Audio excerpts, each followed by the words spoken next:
E aí, tudo bem com vocês? Eu sou Miguel Alves. Nesse vídeo eu quero aqui dar a minha opinião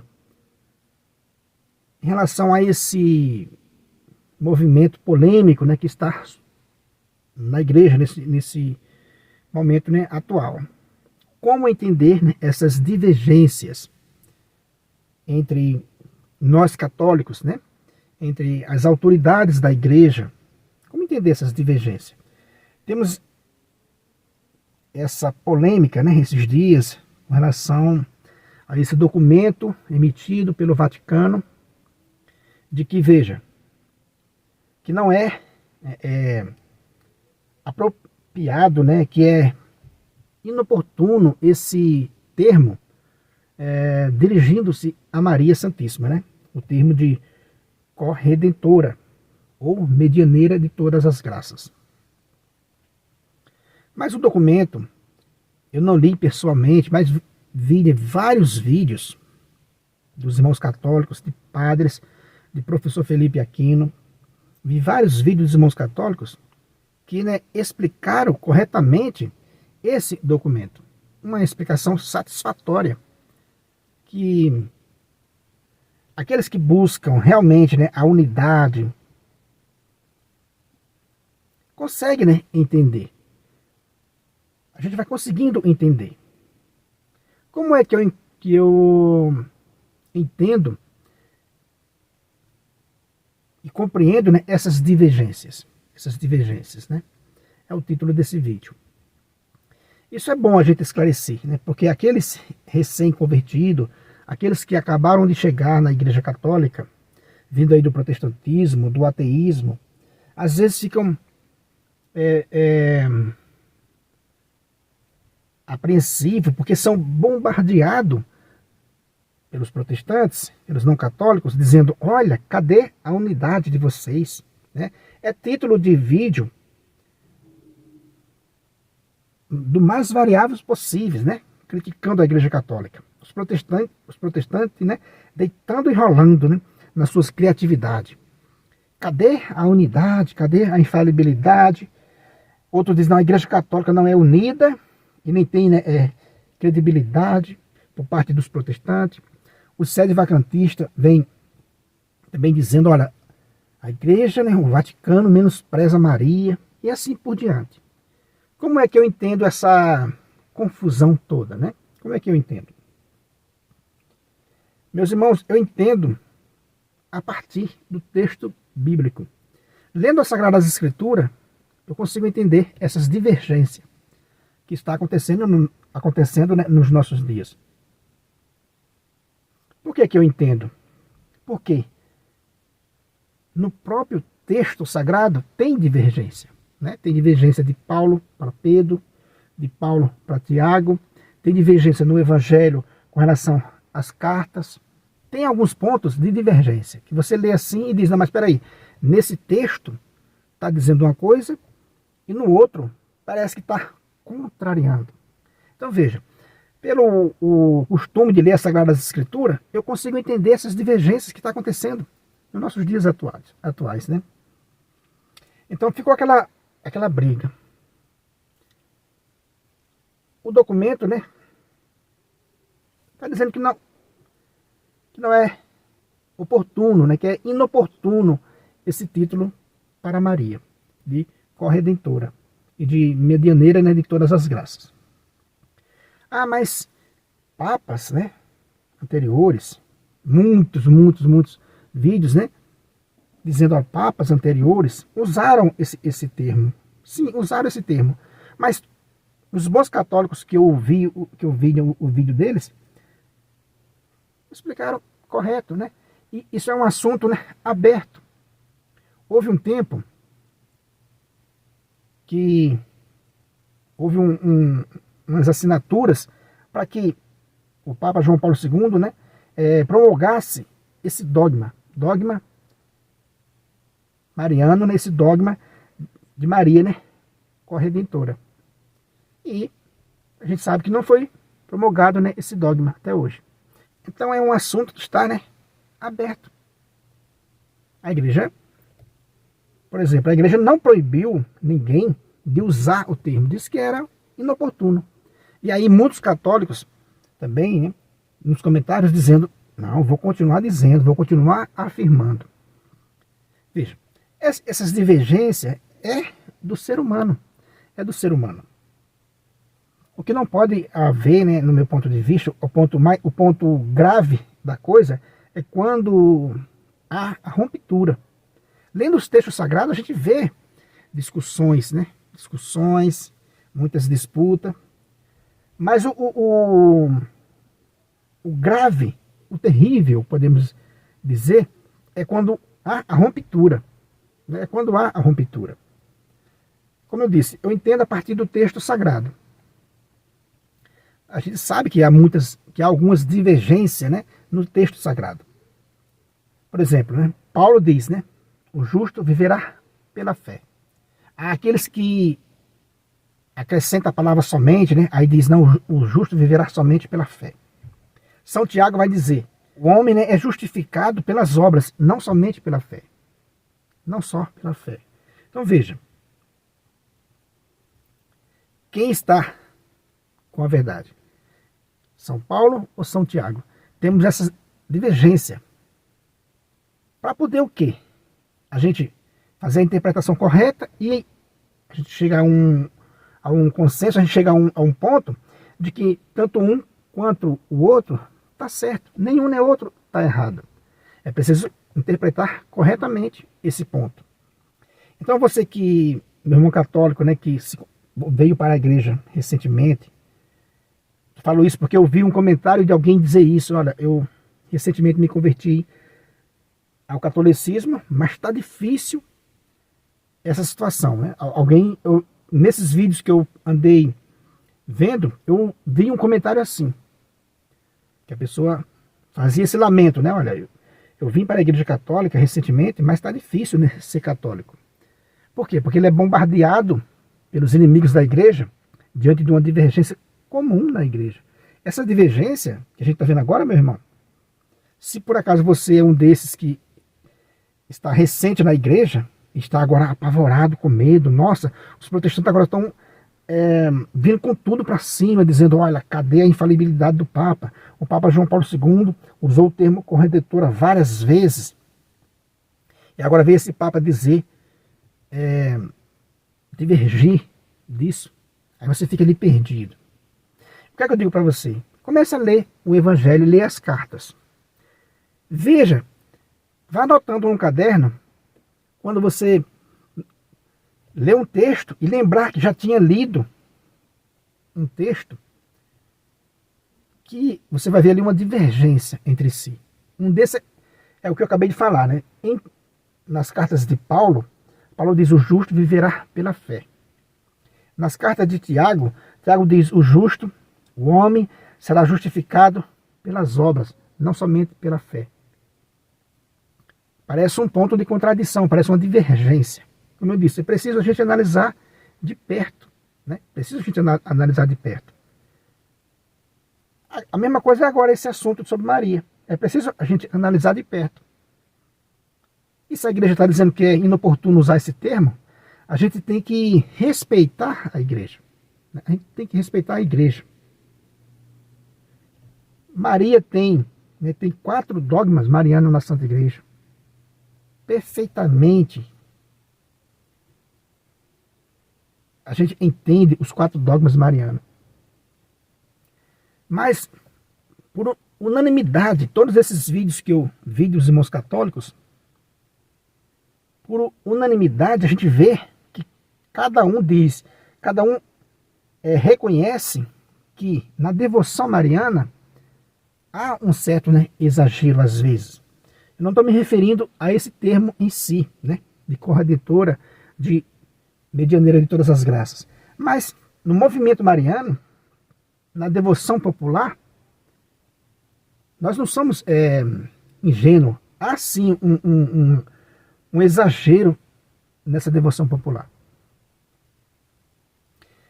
E se a igreja um dia quiser trabalhar nisso, quiser né, definir a questão da devoção popular, vai haver muito chororô. né? Vai haver muita gente chorando. Um exemplo é, por exemplo, aparições marianas, que tem toda a característica de ser uma aparição falsa, aqui no Brasil, né? Tem toda a característica de ser falsa.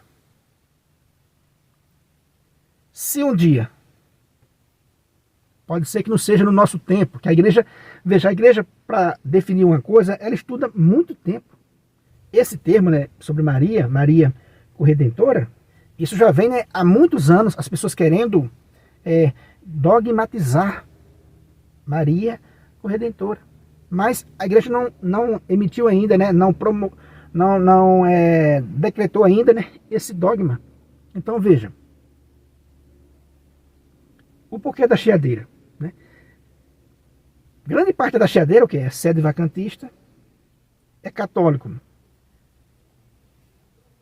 que já vem com esse ranço, né, do Vaticano desde o Papa Francisco, por motivos políticos. Ou seja, aí tudo que o Vaticano fizer, aí ele vai dizer, ele vai levar para o lado político, vai dizer que é uma perseguição a Maria. Mas veja, esse assunto está na igreja há muito tempo. Como eu venho dizendo, essas aparições a mariana, que tem toda a característica de ser falsa, quando a igreja não reconhecer, o que é que você acha que vai acontecer? Essas pessoas vão chiarem, vão dizer que é um ataque à Nossa Senhora. Então veja, a igreja foi enviada, foi fundada, né, e enviada ao mundo para nosso Senhor Jesus Cristo, não foi engessada, né, sem autoridade para nada, senão cada um fazia do jeito que quer, né? Então a igreja um dia vai se pronunciar sobre essas aparições. Vai acontecer o quê? Eu creio que vai haver uma ruptura. Vai haver uma ruptura com um pequeno grupo. Muitas pessoas vão ficar com a igreja. Muitas pessoas vão ficar com a igreja. Porque a igreja, nosso Senhor Jesus Cristo, deu essa autoridade de ligar e desligar. É a igreja quem reconhece, né, os carismas. É a igreja quem vai dar a palavra final. Jesus Cristo disse, né, naquela correção fraterna, que a última palavra é da igreja. Então veja, quando a igreja se pronunciar sobre essas aparições, vai haver uma ruptura. E pessoas de bom senso, pessoas que já estão sendo alertadas, vai dizer assim, não, eu vou ficar com a igreja. E muitos vão ficar com a aparição. O dono da aparição, o líder da aparição, você acha que ele vai ficar com a igreja ou vai ficar com a aparição mariana? Mesmo a igreja dizendo que, mesmo quando a igreja se pronunciar definitivamente como uma aparição falsa. Entende? Então, veja só aí o perigo das devoções populares. Então, como eu já disse, Maria temos 4 dogmas marianos. Já é perfeito demais isso aí. Mãe de Deus, né? Virgindade perpétua, Imaculada Conceição, Assunção de Maria. Então, esses 4 dogmas plenamente, né, entendido por nós católicos, pelo menos por aqueles que estudam, né? Então, eles queriam, muitas pessoas, né, queriam mais um dogma mariano. Então, como não veio alertando sobre o uso, né, inadequado desse termo, houve essa chiadeira. Mas veja, como disse um dos meus irmãos católico que eu vi o vídeo, não foi a mesma igreja que decretou, promulgou, né, os outros 4 dogmas? Foi a mesma igreja. Aí agora está dizendo que o uso dessa palavra é inadequado. Ah, mas tal Papa usou esse termo. Sim. João Paulo II usou esse termo, mas parece que depois parou, não quis promulgar, né, o dogma de Maria, né, Corredentora. O Papa Bento XVI também não, o Papa Francisco também não, e o Papa Leão XIV agora também não. Então veja, ou a gente aprende, né, o que é a igreja, ou a gente vai ficar lutando contra a igreja, que é a coluna e sustentáculo da verdade. Entende, meus irmãos? A igreja é a coluna e sustentáculo da verdade. Repetindo, como é que eu vou entendendo esses conflitos na igreja, nessas divergências? A partir do próprio texto bíblico, que tem vários textos bíblicos, que eu não vou ficar aqui falando, mas tem vários textos bíblicos que você vê uma divergência, uma aparente divergência, né? Que precisa você mergulhar a fundo para entender o que cada um está dizendo. Como eu citei de Paulo e de São Tiago. A gente pode ver que tem outros textos também, né? Tem outros textos também. E para finalizar o nosso vídeo, aqui é a minha opinião sobre este assunto, sobre essas divergências na igreja, isso é normal, isso é plenamente normal. Eu fico imaginando, meus irmãos, quando a igreja estava definindo as Sagradas Escrituras, por exemplo, que durou cerca de 300 anos, né, para a igreja definir a Bíblia como a gente tem hoje. Olha o tanto de tempo. 3 séculos para definir o Novo Testamento. No tempo que estava definindo o Novo Testamento, você acha que não havia essa discussão, essa contestação? Já pensou naquele tempo se tivessem os meios de comunicação hoje? A igreja dizendo, olha, tal livro vai ser inserido no cano sagrado. Aí vinha aquela enxurrada de pessoas contra. Não, esse livro não. Porque a gente sabe que muitas pessoas queriam introduzir mais livros no Novo Testamento e no Antigo Testamento. E a igreja disse não. E a gente sabe que pessoas queriam tirar livros, rejeitando até mesmo o Antigo Testamento, e a igreja disse não. Já pensou esse meio de comunicação naquele tempo? Né? Aí era uma confusão tremenda. O pessoal não ia deixar a igreja, ia sufocar a igreja com tanta mensagem, né? Não, mas tal livro tem que inserir, tal dogma tem que inserir, ou tal dogma tal livro tem que retirar. Entende, meus irmãos? Então, se a igreja está trabalhando, está dizendo para nós que tal termo, agora a igreja vendo, tal termo é inadequado, né? É inoportuno, veja, a igreja não está proibindo radicalmente você de usar o termo, desde que você, né, compreenda. Você compreende? Então, usa o termo na sua forma, né, particular. Mas, por exemplo, no encontro, quem vai dar uma catequese, quem vai fazer uma pregação, não vai ser legal ficar usando o termo, por quê? Porque pode criar, né, essa discussão, mas a igreja já alertou a não usar esse termo. E o cristão não pode ser aquele cara birrento, né? Tem aquele cristão birrento que eu vi nos comentários de alguns vídeos. Ah, não, eu vou chamar sempre, eu nunca vou deixar de usar esse termo, né? As pessoas quis dizer mais ou menos isso. Por birra, né, ao Vaticano. Como eu vim dizendo, a questão, né, da Bíblia Sagrada. Quando estava sendo escolhido os textos que estão hoje para nós, você acha que foi fácil? Não houve divergência de um bispo para outro? De uma autoridade de uma igreja local com a igreja de Roma? Você acha que não houve uma divergência? Sempre houve, meus irmãos, essas divergências. No próprio texto deixa escapar, né, essa divergência. No Evangelho, nas cartas, você vê uma divergência. Né, uma divergência. Então tudo isso precisa ser interpretado pelo magistério da igreja, que é a intérprete oficial das Sagradas Escrituras e da Sagrada Tradição. É o magistério que interpreta. Agora, você que se diz católico, fervoroso, está irritado com a igreja quando ela se pronunciou por causa desse documento, reveja, né, o seu conceito de católico, né? Na essência, o que mudou na essência, né? Muita gente dizendo, menosprezou Maria. Onde menosprezou Maria? Está dizendo que esse termo é inoportuno. Ah, mas os outros falaram, mas não havia essa definição da igreja, né? Não havia essa definição da igreja ainda. E aqui eu me lembro de um texto, veio na minha lembrança, um texto do apóstolo Paulo, com relação, por exemplo, aos dons, né, línguas, os dons de línguas. O que é que o apóstolo Paulo diz com relação aos dons de língua, né? Diz assim, ó, se você, 1 Coríntios capítulo 14, versículo 28, né, ele diz, se não houver um intérprete daquilo que você vai falar em línguas, se não houver quem interprete, que a pessoa fique calado na assembleia. Fique calado e reze para si mesmo, para você mesmo, né, e com Deus. Ou seja, se a pessoa não sabe interpretar os termos que são usados, então é melhor ficar em silêncio para si mesmo, guardar para si mesmo. Paulo se referindo aos dons de línguas. Paulo diz assim, lê lá, confira lá em 1 Coríntios capítulo 14, os dons de línguas. O capítulo inteiro.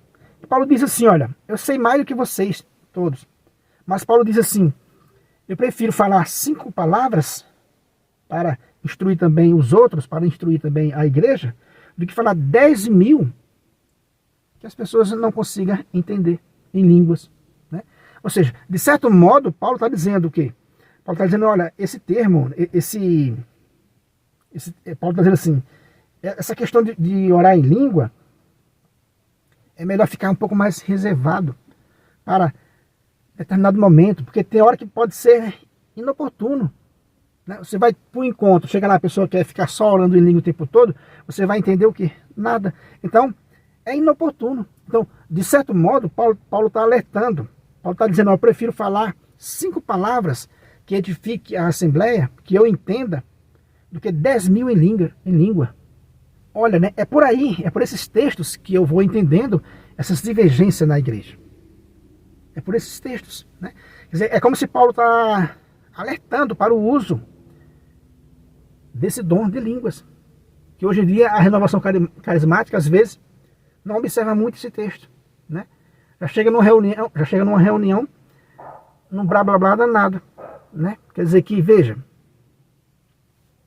o apóstolo Paulo está alertando que o uso do dom de línguas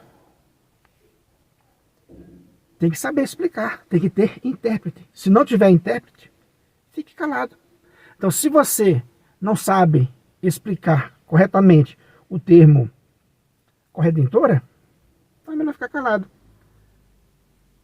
É melhor ficar quieto. Né? Se você não sabe explicar corretamente, não entende, primeiro tem que entender, né? Depois tem que saber explicar. Então, se você não sabe explicar o termo corredentora para Maria, como seria isso? Aí, que Paulo está dizendo na questão do dom de línguas. Se não tiver ninguém que interprete, fique calado. Simples assim. Entende, meus irmãos? Então é assim que eu vou entendendo, é assim que eu vou compreendendo, né, essas divergências. A gente vê os irmãos protestantes, né? Dá até dó desses irmãos protestantes, defensores das suas teses, porque os coitados estão ali a fim de ganhar uns trocadinhos na internet. Apenas isso. Porque verdade mesmo e honestidade não tem, né?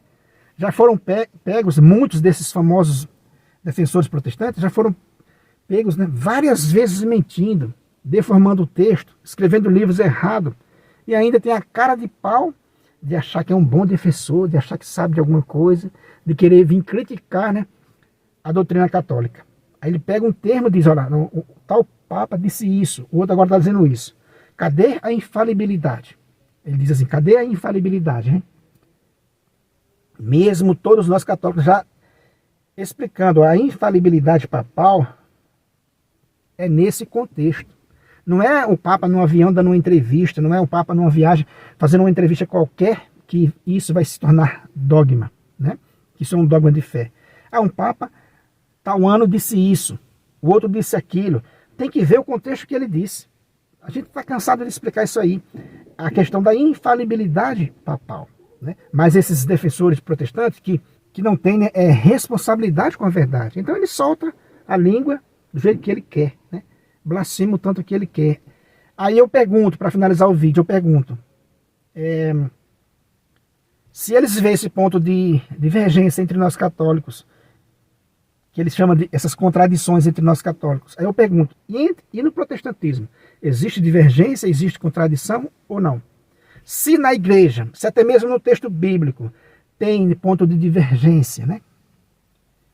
Imagine fora da igreja. Fora da igreja. Aí no protestantismo. Aí na sua denominação, você que criticou a igreja com relação a essas decisões, né? Que essas decisões não são simples de ser tomada. Você que criticou a igreja com relação a essas decisões da igreja, né? Esses pontos de divergência. Eu pergunto para você, na sua denominação, tem alguma divergência ou não? Tudo que o pastor seu fala, você concorda? Todas as igrejas de vocês, o que um pastor fala numa esquina, numa garagem, está de acordo com as Sagradas Escrituras, está de acordo com outro pastor de outra esquina, de outra rua? Tá? Então, peraí. Deixa eu usar de novo o texto de Jesus Cristo que diz assim, hipócrita. Tu diz a teu irmão, deixa eu tirar o cisco do teu olho, quando na verdade no teu tem uma trave. Então veja, o protestante tem uma trave no olho dele, mas ele quer, de vez em quando surgem essas polêmicas, eles querem tentar tirar um cisco no olho do católico. Repito mais uma vez, você, meus irmãos católicos, que é recém-chegado, não se deixe abalar com essas divergências. Essas divergências na igreja é plenamente normal. Como eu já disse, né? Até nas Sagradas Escrituras a gente encontra pontos de uma certa contradição. Você precisa entender, você precisa ler todas as Sagradas Escrituras, ler todos os evangelhos, as cartas, para depois você ter uma visão do todo. E fazer um curso bíblico, para você entender que a Sagrada Escritura, mesmo inspirado pelo Espírito Santo, foi escrita também de forma humana. Não deixou de ter na Sagrada Escritura o modo de escrever do escritor, do seu tempo, né, a sua cultura. Então tudo isso tem que ser levado em conta. Tudo isso precisa ser levado em conta. Mesmo a Sagrada Escritura sendo um livro inspirado, que a gente chama de Palavra de Deus, a gente precisa encontrar a Palavra de Deus nas Sagradas Escrituras. Na Bíblia contém a Palavra de Deus. Então, eu e você precisa ler para encontrar essa Palavra de Deus. Porque ela foi escrita, inspirada pelo Espírito Santo, mas não deixou de ter a forma de escrever humana. Então precisa fazer um curso bíblico. No mínimo um curso bíblico básico para entender também que isso existe, né? Por isso que você vê uma certa divergência, uma certa contradição. Por quê? Porque são seres humanos. O Espírito não pegou um livro, né, mágico que veio do céu, perfeitinho, sem nenhum sinal de contradição, sem nenhum sinal de divergência. Não é assim. Foi escrito por mãos humanas, inspirado pelo Espírito Santo. Beleza, meus irmãos? Eu espero ter ajudado aqui com essa minha opinião, para a gente ir caminhando na nossa fé. É isso aí. Se você não é inscrito no canal, se inscreva, compartilhe aí com seus amigos. Muito obrigado e fique com Deus.